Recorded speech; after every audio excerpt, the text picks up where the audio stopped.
So ito po mga kababayan. Ito, mga kababayan, wag po kayong tumawa ha. Mag-react lang po tayo. I-share lang po natin, mga kababayan. Ito po kasi ang nangyari. Ito po, papanood ko po sa inyo mga kababayan na kung saan ang Bilyonaryo News Channel po ay napagalitan po ni Sara, no? Nakatikim po sila ng hindi magandang ugali. Ngayon alam na po nila. Kasi nga ang DZMM hindi daw allowed sa opisina ng Office of the Vice President kasi ayaw ni Sara.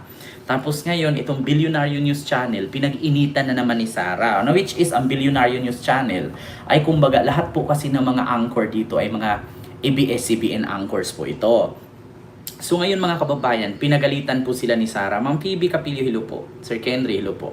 Ito po. Picture ko. Yung picture na gamitin nila, yung maganda. Oh. Uy, binigyan yung pakisabi. Tingnan niyo, parang nakatawag siya ng mga alagad niya. Alam niyo yung parang tinawag niya, "Hoy, bilyonaryo." Di ba? Yung parang tinawag niya yung kapitbahay lang niya, yung katunggaan niya sa inuman, parang kahapon niya lang katagayan sa tuba. Pakinggan ninyo ha. Uy, bilyonaryo. Pakisabi dyan sa opisina ninyo ha, na ayusin naman nila yung picture ko. Yung picture na gamitin nila, yung maganda ako, yung pangit ako. Wala na akong pakialam kung anong sasabihin ng inyong about sa akin. Basta pakiguran maganda yung picture ko. Sige mga makakarating ko. Bakit yung mga kalaban ko, magaganda yung mga picture na ginagamit nila? Bakit pangit yung picture na ginagamit? Sana yung mga tiga-Office of the Vice President. Padalhan nyo nga ito siya ng mga magagandang picture ko para yun ang gamitin nila. Please lang. Di ba ma'am? Napansin mo yun ma'am? Yung kalaban ko maganda yung photo, tapos ako pangit yung photo. Eh, ang katotohanan naman, mas maganda naman ako doon sa kalaban ko ma'am. Uy, bilyonaryo. Pakisabi dyan sa opisina ninyo ha, na ayusin naman nila yung picture ko. Yung picture na gamitin nila, yung maganda ako, yung pangit ako. Wala na akong pakialam kung anong sasabihin ng inyong about sa akin. Basta pakiguran maganda yung picture ko. Sige mga makakarating ko. Di ba, mga kababayan? Si Sara Duterte pinagalitan ang Bilyonaryo News Channel. Bakit? Kasi daw, ang pangit daw niya na nilagay sa thumbnail. Bakit daw yung iba na mga kalaban niya, mga magaganda? Ang totoo naman daw, mas maganda naman daw siya doon. Bakit daw pangit? Kaya sabi niya, sabihan niyo naman yung opisina ninyo na magandang mukha ko ang ilagay. Ayun Office of the Vice President, bigyan niyo sila ng magandang mga picture ko. Sabi niya ganun. Alam ninyo, sa totoo lang, tama naman siya. May rights naman siya, mga kababayan. May rights naman siya na nagreklamo bakit pangit ang mukha niya sa mga thumbnail sa balita. May rights siya. Karapatan ni Sara yun. Pero mga kababayan, at sa Bilyonaryo News Channel, 'di ba? Sa Bilyonaryo News Channel, isa lang po ang ma-advise ko sa inyo. Actually, malaking tulong kayo sa Pilipinas kasi kayo po ang pinaka-the best na network talaga pagdating sa research. 'Di ba?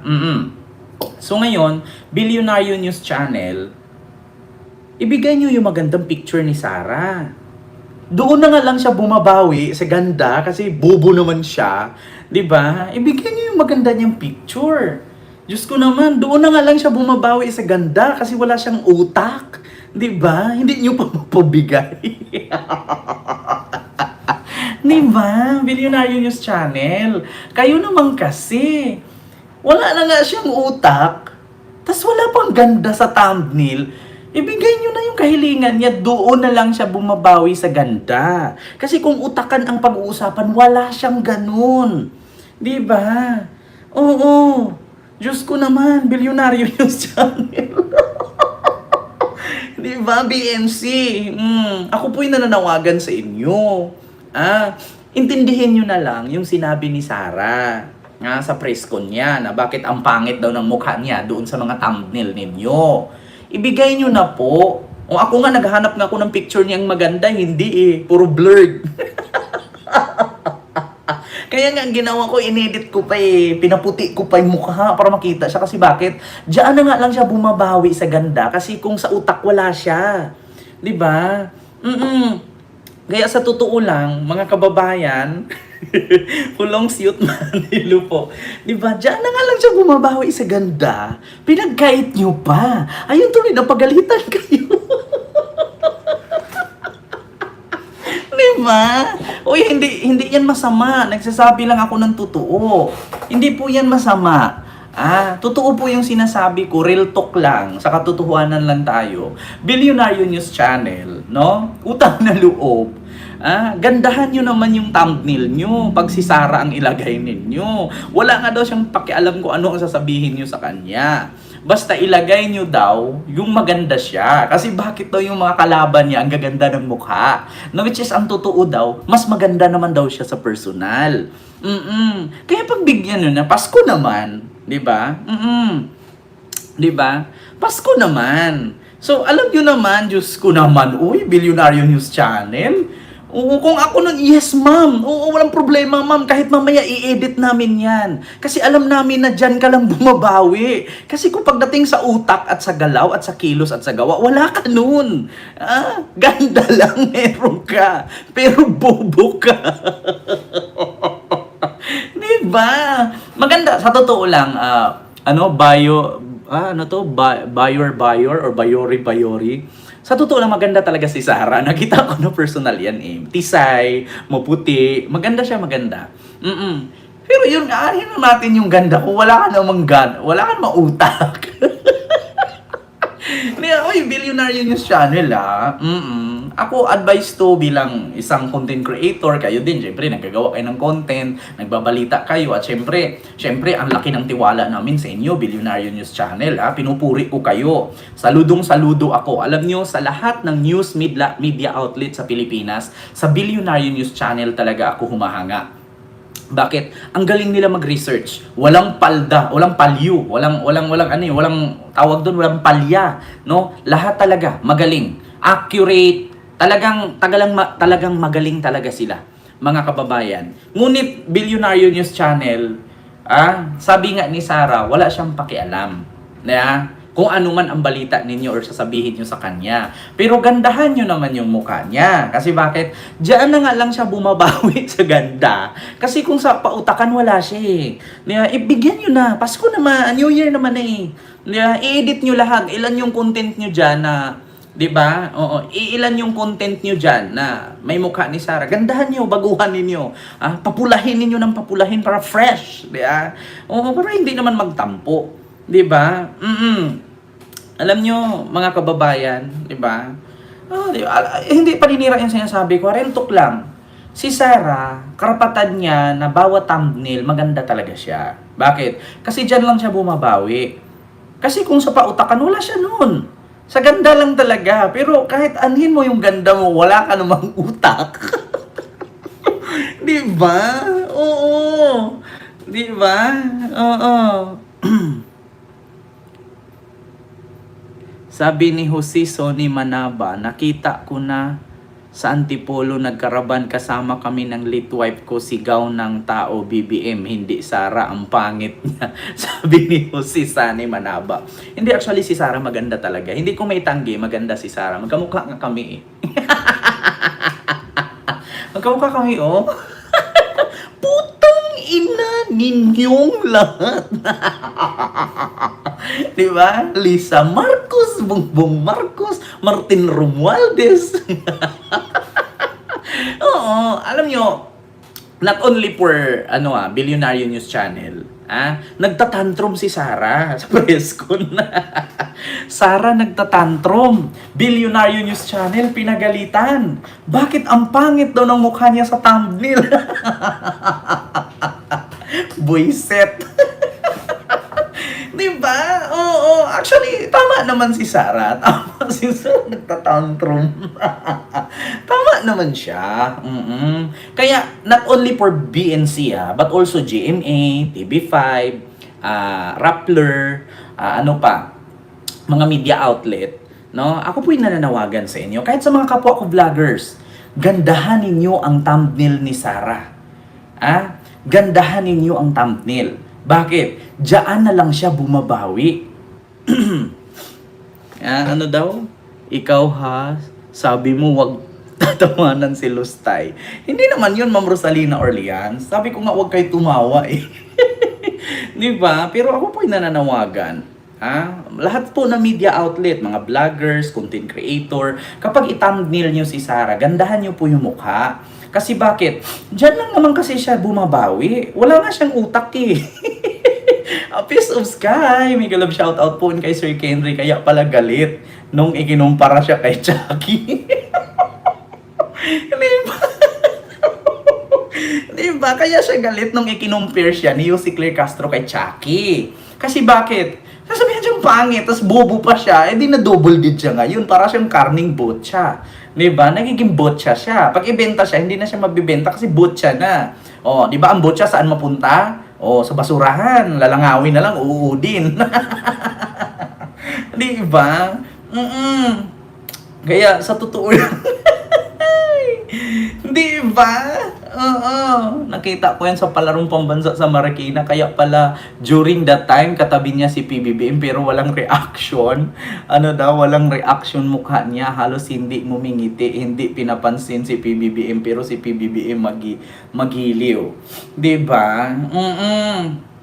Kaya sa totoo lang mga kababayan, sa lahat po ng media outlet, uulitin ko, media outlet, vloggers, diba? At mga content creator, kung sakali man na i-content nyo si Sarah, gandahan nyo yung picture. Kasi magagalit siya dyan. Wala siyang pakialam sa mga sasabihin nyo. Basta maganda ang picture niya. Kasi bakit? Kasi dyan lang siya bumabawi sa ganda. Kasi kung dito, wala siya. Kasi kung yung skills, yung pagdating sa governance, wala siyang ganun. Kasi wala siyang kwenta. Bumabawi siya sa ganda.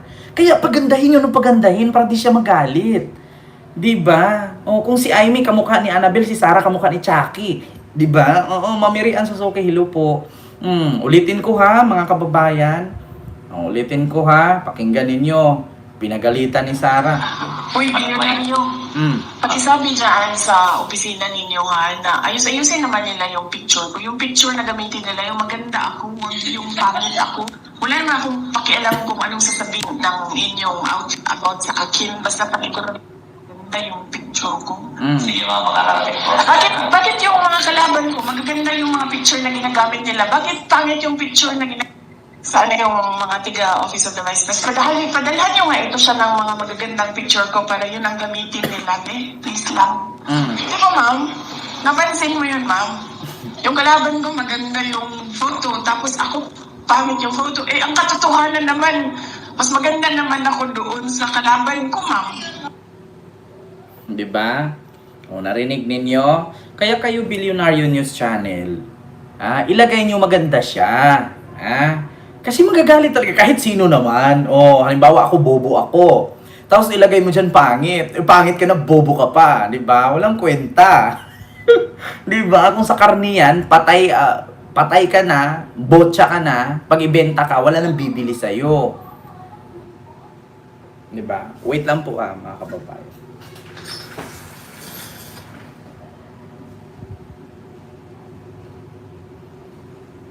Nakakala ko may tao. Diba? So yun po yun. Maraming salamat po sa gumawang pampatulog sa akin. Sabi ni Robert, ayan, ginagawa kitang pampatulog ko. Nakakalibang ka. Happy New Year. Si Robert, salamat po. No, ginawa mo akong pampatulog. Kumakanta ba ako ng lullaby? At saka, si Robert, yung salitang nakakalibang ka.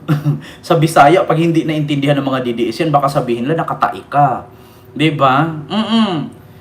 Si Robert, i-translate ko lang yung sinabi mong nakakalibang ka. Naku, si Robert, kapag DDS makabasa niyan, sasabihin nila nakakatai ka. Diba? Sa Bisaya, ang nakakalibang na tae. Oo, diba? Alam nyo na, mga kababayan. Si Robert, nakakatulog daw siya sa akin. Ginagawa niya akong pangpatulog. Tapos nakakalibang daw ako. Si Robert, i-translate ko lang ang nakakalibang, nakakatuwa, nakakasaya. Diba? Pero pag mga DDS makabasa niyan si Robert, sabihin nila nakakatae. Alam niyo mga DDS, mga bubo yan, kailangan mo pa i-translate ng ayos. Biruin mo yung boneless, yung bangos boneless, tinatanggalan ng buto. Sir Arnel! Wow! Saavedra, mega love shoutout po. Di ba?